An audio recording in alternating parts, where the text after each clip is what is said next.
Hi everyone, welcome back to the channel and a new video on the Mercedes GLA. We're getting very close with this car now. The plan today is to pick up where we left off. So Chris is still messing around with some last little bits on the wire in there. That's our old fan, and he's just matching it up where he's had to solder up a wire, just going around slowly plugging everything in, and then he's going to move on to the bonnet actuators. I need to crack on inside. So in the last video, we got the dashboard fitted, driver's airbag, and also the knee airbag. I've now got to move on to the seat belts. But the one thing I did just quickly want to show you guys, because quite a lot of you in the comments of the video of me doing this airbag kit said, why are you changing the dashboard? Guys, unfortunately, on quite a lot of these modern cars, the airbag's actually built into the dash. So when it goes off, it absolutely destroys the dashboard. But I appreciate where it was sitting in the car and that was down flat, you couldn't really see it from the angle that I was at. But that's the reason why we changed the dashboard. We're not going to waffle on too much. We're going to crack straight on and try and get this car back together. Let's get to it.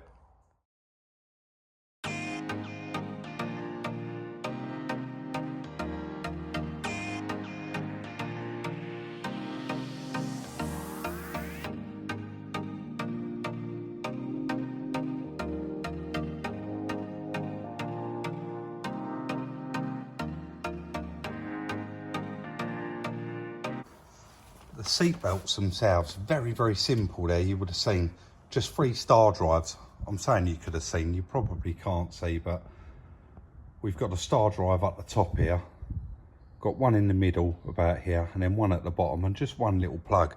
Very straightforward to do. But the curtain airbag, I've taken all the clips out, all of the handles, but actually holding that curtain airbag in, I don't know if you can actually see that. Those 2 little clips there, hopefully it don't start trying to focus, and somehow you have to squash those together. So getting underneath there, I've mangled that one, just trying to work out how you do it. There is a load of new clips in the other curtain airbag that we got with it, but very difficult to get out. And you can see it's a good idea. It's got those spikes on the back, because if that goes off, obviously you don't want the curtain airbag flying out. So I'm just going to crack on, continue on there until I get that one completely out, and we can get the new one fitted. But the seatbelt shouldn't take long at all. That was really quick. And the back one, as you can probably just about see there, I took the little top cover off, and that's really accessible as well. So let's move on.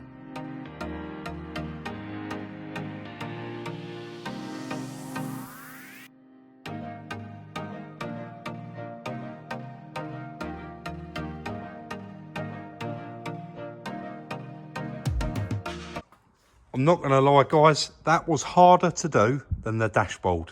It was a real nightmare, fiddly, getting that airbag, roof airbag, back in there. But as you can see now, all the roof lining went back perfect. Hasn't lost its shape at all, so we're quite lucky there. Sometimes it destroys them roof linings and actually rips them where the pillars are, so there and there. But it all went back lovely. Back seat belts in. Front driver's side seat belt is in. All I've got to do is put the seats in that side. I am going to move on and do this side, but I'm going to do it off camera. Very strange really, because these ones, they're actually working, but they're not. They are blown. I'll go round to the other side and show you the blown one. So this is the back one. And of course we had to cut those. I'm going to include a little clip actually, because I forgot to put it in the video. They were so tight we had to cut through them.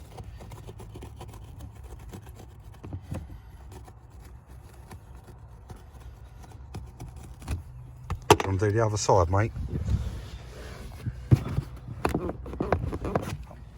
Hopefully we get a bit of sunlight into that seat, and it starts to get its shape back.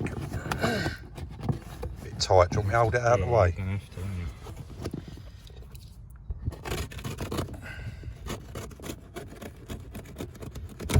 And there we go. All done.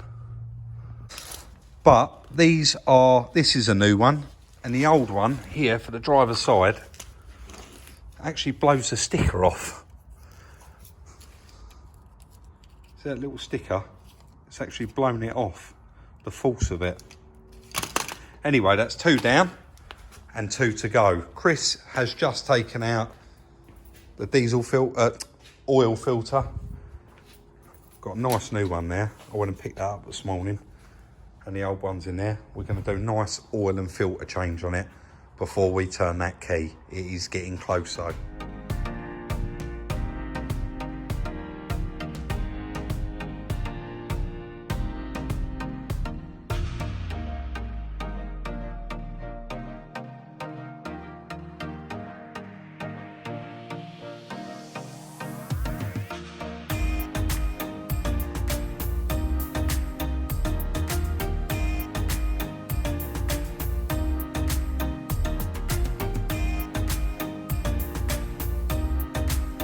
Both front seats back in there.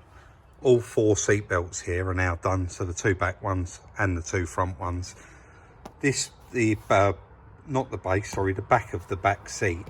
We have only just sat it in here because it has got a couple of electrical plugs on it, and we wanted to plug those in, just make sure everything's where it should be. The base of the seat that come out of here needs a really good clean, and as do these. And also, we have got those to fix. You can see how broken up and bad they are now, guys. Now we're standing here, and it's the same again with this side, and that's the actual catch in there that you have to move. So we're probably going to have to strip those seats right down, but Chris is just putting the battery on. We're going to go through, bleed the brakes, check the water. We've just filled it up with water and antifreeze. Just go through the motions before we turn that key and see if she fires into life. We've just moved on to bleeding the brakes, so we are using the Easy Bleed system. Quite a lot of you guys, I know that you're fitters or mechanics anyway, and you have used this, but for those of you guys that haven't, basically it connects to the valve on the tyre. You fill the bottle up with fluid and your reservoir, and basically it forces the fluid around to get the air out of the system. Chris did just do the front ones, but I said, well, he's opened them up to let a little bit out, but we're going to try and video just a little bit of it so that you guys can see it. I don't know where it's going to be best for me. Yeah, you will probably, I think we go here. That's actually not a very good position, is it? where you was probably. Go on, try that, mate.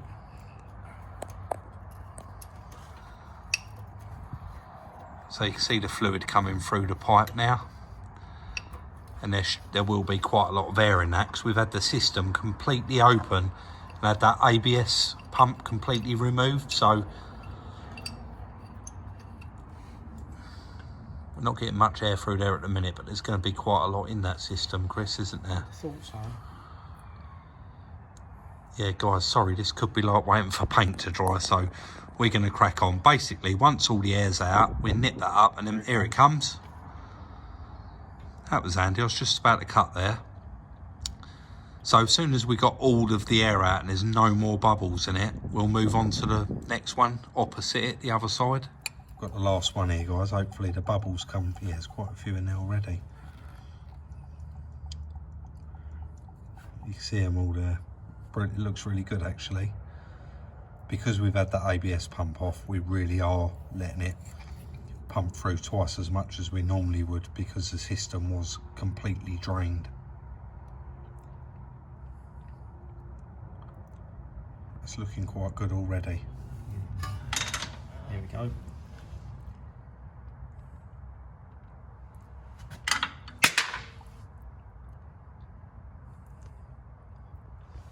Hopefully that looked good, and I'll just show you back at the bottle.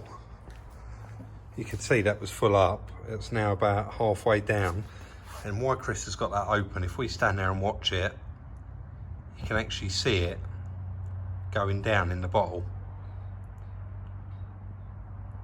So very, very good idea. I'm going to put a link for one of these in the description because they are, if you're messing around with cars, they are a big must-have, and you can actually do the job on your own. There's no more of that sitting in the car shouting out the window, up, up, down, down. So that's what that's for. Bit of a foul there, guys. We really, really wanted to get this fired up. We got everything on that we need to get on. We've had that crash data removed. And put the keys in. Foot on the brake.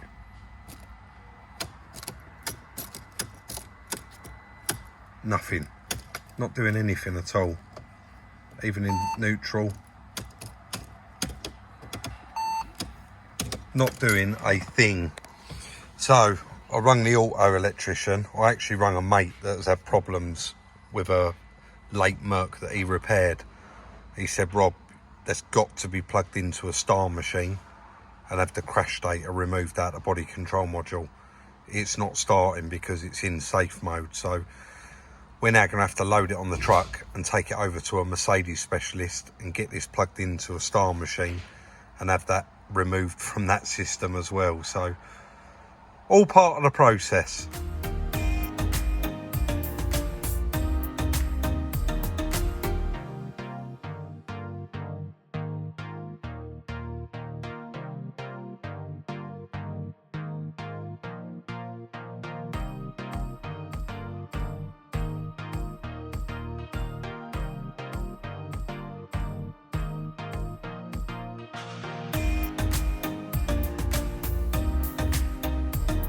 That loaded up. What I did last night was actually rung around a couple of auto electricians I know with the good computers and see if anybody had that star, and someone recommended that Stephensons Mercedes independent specialist in, I think they're Larkfield or Westmoreland. So we're going to head straight there now. I've booked it in and hopefully they can get it plugged in and do the process. Chris did read a bit online about where the data is actually stored and what needs to be done, but unfortunately we haven't got the star machine, so let's get it over there. We have just arrived over at Stephensons independent Mercedes specialist, and he's got the proper bit of kit here. He's going to plug it in and see if he can work his magic. Guys, so in the end, yeah, we've had to put a brand new battery on it. The guy's just lent me to test it out. He's cleared all the data, now he's going to fire it up, and fingers crossed, he did have it cranking, but our battery wasn't any good, so keep your fingers crossed for us. When you're ready, mate. Yes. Perfect. And sounds lovely. I'm made up. How brilliant is that? One little button he had to push to clear that crash data. What did that say, sorry? What did that say? What was the thing you had to clear? All I had to reset was because when he's a crash, these have a fuse, they have to be reset, and once that's reset, it enables it to crank and start. So regardless of me having that airbag module, the data cleared didn't help at all? No, that wouldn't have helped it start. Has all the warning lights gone off? Sorry, I can't see. Only the collision, there's an auxiliary battery light on and a collision prevent assist, probably because the front bumper's off. Right. And the auxiliary battery might be really low. All right, brilliant. So there we go, guys. She is a runner. Hopefully it drives. Let's get back to the yard. As you can tell by the smile, how happy I am. Look, I'm still in here. And honestly, credit where it's due with me all the time. They have gone above and beyond to help us out. The battery went, it ain't really good enough. I got it down here on the floor. And he said, oh, here's a brand new one, try that. And his son's got in there, got on the computer, reset it all, and bang, it fired up. It's really made my day, and yet it's early in the morning. So I hope the day continues like that. And if you do live in Maidstone and you've got a Mercedes, again, I couldn't recommend Stephensons. I'm going to go outside, take a picture and include that now.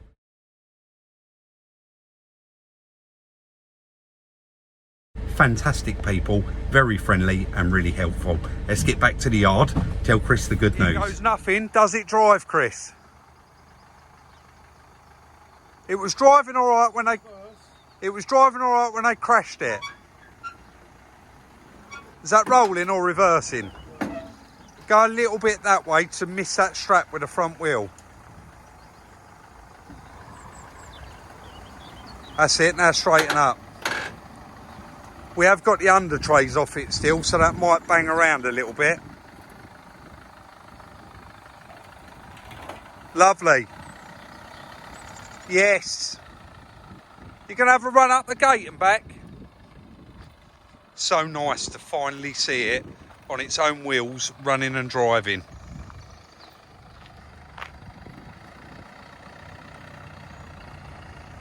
It sounds beautiful.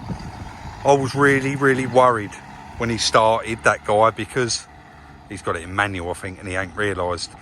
when he was wanging it over, it was going really, really fast. So, and that's probably to do with the fact that it was sat on that bench, it had no oil in the engine, and it probably sat there for a couple of weeks till we got round to putting it back in, well, at least a week. So as soon as it did fire up, I've just put the battery on it, then turned the key, and it fired straight up very quickly.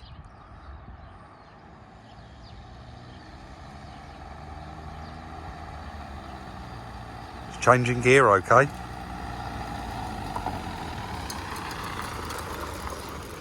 Fine. Did you have it in manual? No. Do you want to go up? It should automatically go in as soon as you touch them. Do you want to go up and just go through the gears? Because it seemed like it was holding in gear for a while. Yeah, it only changed that once. Oh, did it? It's got nearly a full tank of diesel. That's nice. You got any lights on? Engine management, the seatbelt. Right. Yeah, have a little go up. Have a little go up and use the paddles, Chris.